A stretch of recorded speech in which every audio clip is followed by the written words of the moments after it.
Angalia kama huyo mtu ni mwenye huruma.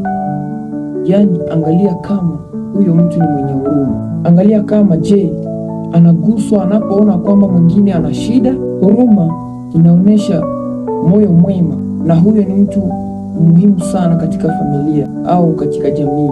Hili ndio jambo la 4. Tambua kama ana subira na hekima. Mtu mwenye hekima hufikiri kabla ya kutenda. Kutochukua hatua kwa hasira ni ishara ya utu wa juu sana. Na hili ndio jambo la 5.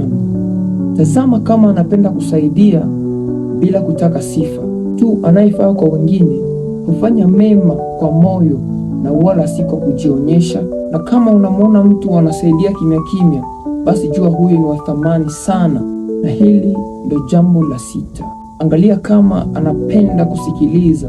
Mtu anayeelewa wengine na kusikia maoni tofauti, huyo ni mtu ambaye anafaa sana kuishi na watu wengine. Na jambo la 7 sasa ndio hili hapa.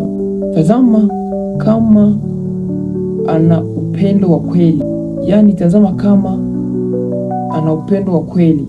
Upendo wa kweli hauchagui wala haupimwi kwa rangi, kwa mali au daraja. Mtu anayependa watu wote ni bora sana kwa jamii. Na hatua ya 8, angalia kwamba huyo mtu ni mwaminifu. Yaani mtu ambaye ni mwaminifu kabisa. Kama mtu anaweza kuaminiwa hata kwa mambo madogo, basi jua huyo mtu ni wa maana sana na ana tabia njema. Uaminifu ni msingi wa heshima. Unataka kujua pia hizi misingi mbili?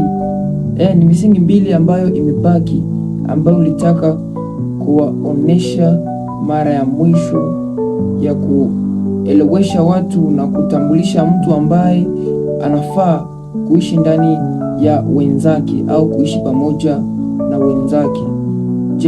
Unataka pia kujua hii misingi 10 yote ya kuenea? Toa kwenye comment, uongee kwenye comment, ufollow video, ushare kwa watu wengine, na tutaendelea kuwapa zingine baada ya hapa.